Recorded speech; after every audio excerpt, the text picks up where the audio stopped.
Well, thank you very much, Madam Excellency, for your visit. We are very pleased to have you on a 4-day visit to India.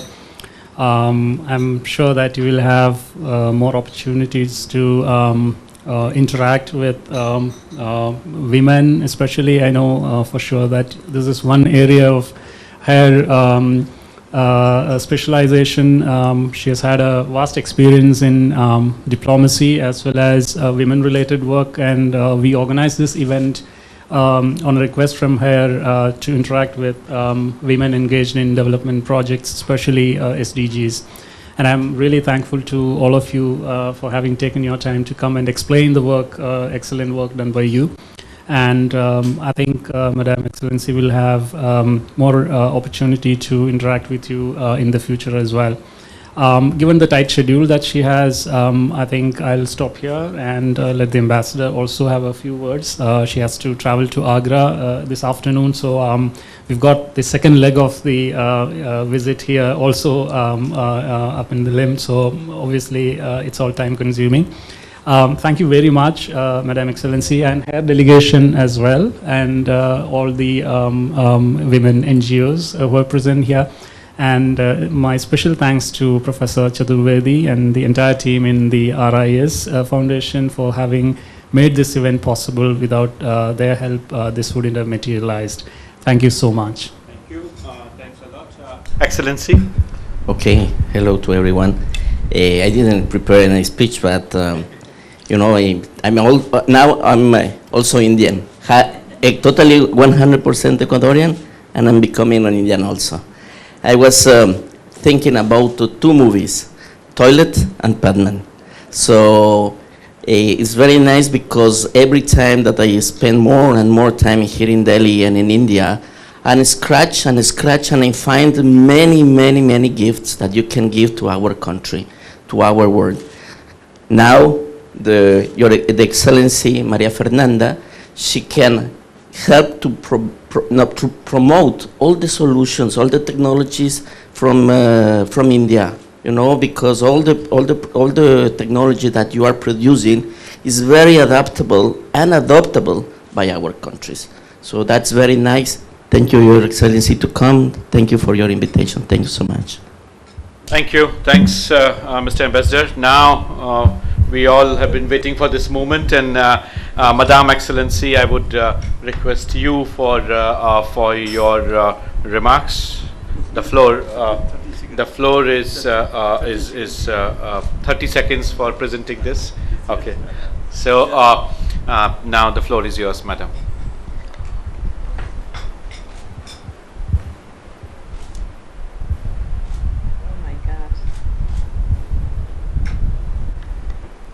Well, at the outset, let me just thank the government of India, the Ministry of Foreign Affairs, RIS, for supporting and helping to organize this dialogue with all of you. I would also like to thank you all for really putting your hearts and minds to transform the world. And it's not a minor thing. I was telling, when we were coming here, I was telling Noemi Espinosa, she works for my cabinet, and Diego Barreiro as well. I was telling her that one of the moving and amazing things of this country is how vibrant civil society is, and the transformative power of the work of organized civil society. And today I had the privilege to once again witness that and confirm how important organizations of civil society are for improving our world. When you were all speaking with so much passion about your projects, about your vision, about touching the lives of the disenfranchised, of the excluded, of the poor, really it moved me. In my personal history, I come from that place as well. I spent so many years working for civil society organizations. I never thought I was going to work for government one day, and then I suddenly became the foreign minister in 10 years ago, and then the defense minister, and then, well, I became a public servant after 20 years of working for civil society organizations in my country. I worked several years for the rights of indigenous peoples in Ecuador. And what I have learned, perhaps two very brief messages. First, what I have learned and learned from you today is the incredible power of diversity. And I think diversity should be seen as a blessing, as a source of wealth, as a source of knowledge, as a source of worldviews, as a source of different epistemologies, of different philosophies. And that's what makes our world unique and humankind unique. Unity in diversity, inclusion in diversity, democracy in diversity as well. And I think that in a way you all work with diversity. And I have also learned, looking of course at the beauty of this place, that one of the most transformative creations of humankind is the possibility of creating beauty. And no matter how you see, understand, or perceive beauty, that's culturally adapted. But when I see places like this, it's by creating beauty that the lives of human beings are transformed. And I think that has also tremendous power in the work you do. And that includes, of course, the work on sanitation, on water, on health, but they're all interconnected. And I really believe in the power and the transformative power of beauty creation, no matter how we perceive it, where we build beauty. And I really encourage you to continue doing the work you're doing. There is a lot of beauty in the empowerment of women in many different aspects. In the work you do, women drivers, I think that's extremely powerful. Extremely powerful. I would like to have a female driver myself in New York. It would be great to have one of the trained women to be drivers and to share the time with me. I think it's very powerful, but also very important, not only, as you very well mentioned, Madam, not only in the area of the economic empowerment of women, but in terms of breaking perceptions and misconceptions. It's a matter of rights and opportunities. So I really commend that work, and the work, as I was saying, all the work you are doing, because it really shows a holistic view. It's not only about one activity, it's about a perception of rights, of the reaffirmation of rights, of inclusiveness, of a holistic approach to development. In the second idea that came to my mind is when the leaders adopted the 2030 Agenda and the Sustainable Development Goals. It's a bureaucratic document. At the end, I don't want to be pejorative or no. It's a document that was created by our own bureaucracy, about our public servants.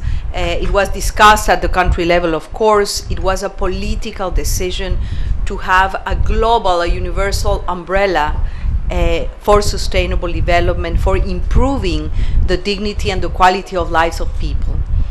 But when you see experiences like your experiences, like the work you do, Madam, like the work you do on health, sanitation, that's exactly when the Sustainable Development Goals and the 2030 Agenda transforms from a bureaucratic document to a lively weapon to touch and transform human lives.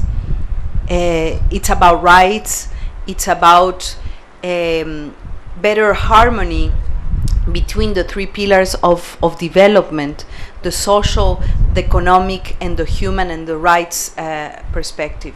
So I am very happy that the Sustainable Development Goals and the 2030 Agenda has a human face, and it is an umbrella that really protects societies, and it's really used at the grassroots level. That's when the UN work becomes relevant for people. My theme for this year's presidency of the General Assembly is precisely to the UN, no, just continue eating, but it's to build a United Nations that is relevant for all people. The issue of relevance, the issue of truly responding to the needs of people, that's what the UN and the United Nations should be about.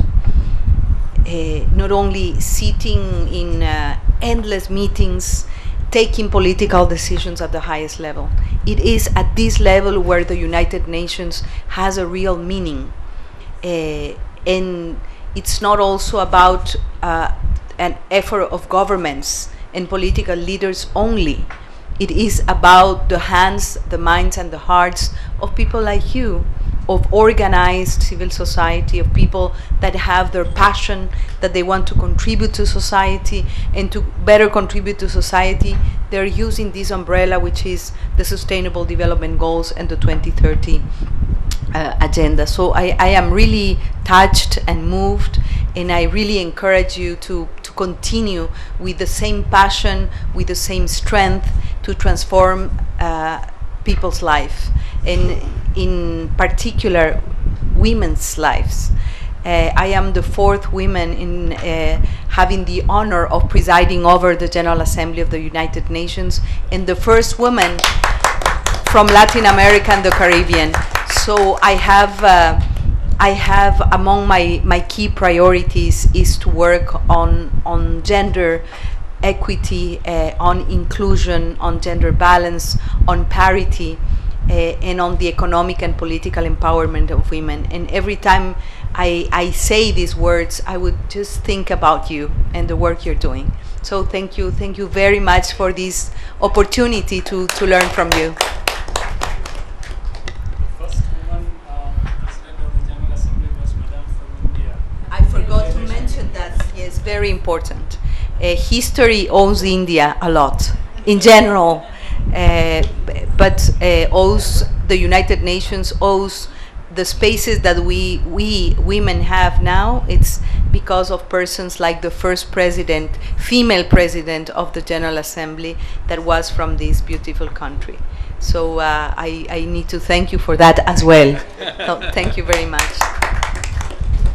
Thank you, Madam. Thanks a lot for listening to all of us here, and also for getting your ideas as you start getting set for this great role that you would be leading all of us on. And I think as you set in, you very rightly mentioned about the Agenda 2030 not turning into just a bureaucratic document, but connecting with the lives. And Madam Excellency, it is extremely important that during your tenure we also see some of the expectations moving forward. Some of them we would be talking about on Monday when you inaugurate our conference on South-South cooperation. There would also be opportunity to discuss the BAPA plus 40 and as we move along. But Madam Excellency, it is also important. Buenos Aires Plan of Action. Buenos Aires Plan of Action. Sometimes you see the UN, that's what happens in the UN. It's a lot of acronyms that people don't understand. And we are trying to make the effort of translating the UN language and the UN work into the in people's lives regular language, so sorry. That's right. sorry No, no, about no, that. no, no, madam. So we would be talking about that on Monday, but definitely I would like to draw your attention on at least one point on which Brazil and India work together in terms of achieving that as part of Agenda 2030 on what is called as TFM, the Technology Facilitation Mechanism.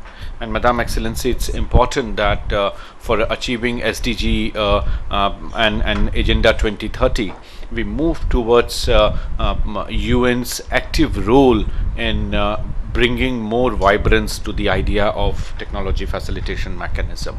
You very rightly mentioned that CSOs are strength and they are the vibrant element to bring in, and I really wish and keenly look forward for your presidency to give that fillip that it requires in terms of going forward. As I mentioned to you, and as when we met in New York, Ambassador Hardeep Puri mentioned during our dinner, RIS is a think tank which is supported and facilitated in our work by Ministry of External Affairs.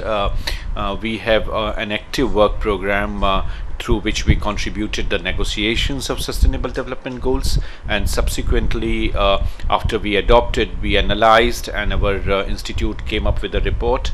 I would request my colleague Dr. Beena Pandey to gift a copy of the report to you, but also since she leads our work program